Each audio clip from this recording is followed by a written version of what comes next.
Hello YouTube family, ఏం చేస్తున్నారు అందరూ? ఇవాళ ఇంకొక రెసిపీతో వచ్చేసాను.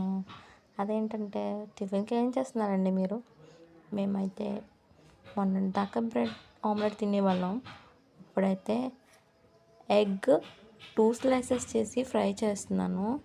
లైట్గా స్పైసీ వేసి, ఉప్పు వేసి, కారం వేసి ఫ్రై చేస్తున్నాను.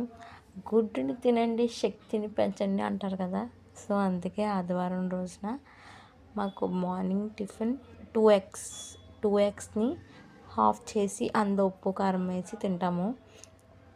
ఎందుకంటే ఆ రోజున చికెన్ మటన్ వండుకుంటాం కదా. సో ఇది తింటే అన్నం ఎక్కువ తింటామని చెప్పి మా పతి గారు ఆదేశించారు. సో ఆదేశించిన మీదట ఆదేశించారు కాబట్టి అది అమలు చేసాము.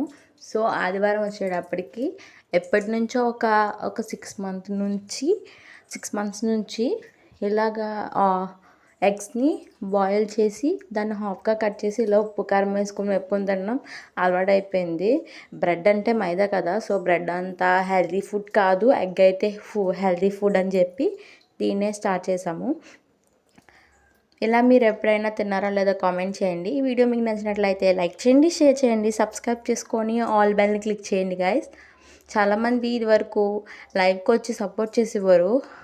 ఇంకొకటి, ఇప్పుడు ఈ మధ్య అసలు ఎవరు లైవ్కి రావట్లేదు, ఒకళ్ళు కూడా రావట్లేదు. లైవ్ పెడుతున్నాను కానీ ప్లీజ్ లైవ్కి వచ్చి సపోర్ట్ చేయండి గైస్. నా లైవ్ అనేది కొంతమందికి చేరుతుంది. అలాగే వీడియోస్కి కూడా ఎక్కువ వ్యూస్ రావట్లేదు. ప్లీజ్ నా అకౌంట్కి సపోర్ట్ చేసి మీరు నన్ను ముందుండి ప్రోత్సహిస్తారనుకుంటున్నాను. నేను ఇలా ఎగ్స్ అన్నీ వేపేసి గబగబా వెళ్ళి మా శ్రీవారికి ఇచ్చేసాను. మా శ్రీవారు కూర్చొని ఫోన్ చూస్తుంటే కింద కూర్చొని తినేశారు మా శ్రీవారు. ఆ తర్వాత ఆ మూకిల్లో మనం వేపిన నూనె ఉంటుంది కదా, అందులో కొంచెం రైస్ వేసుకొని తిని చూడండి ఎలా ఉందో కామెంట్ చేయండి. ఇదంటే నాకు చాలా ఇష్టం. అలాగే ఎగ్స్ ఇలాగ రైస్ కూడా వేపుకొని అదంతా ఒక దాంట్లో వేసేసుకొని నేను తినడానికి పట్టుకెళ్ళిపోతున్నాను. సో మళ్ళీ మంచి వీడియోతో వచ్చేసాను గైస్. Take care, bye.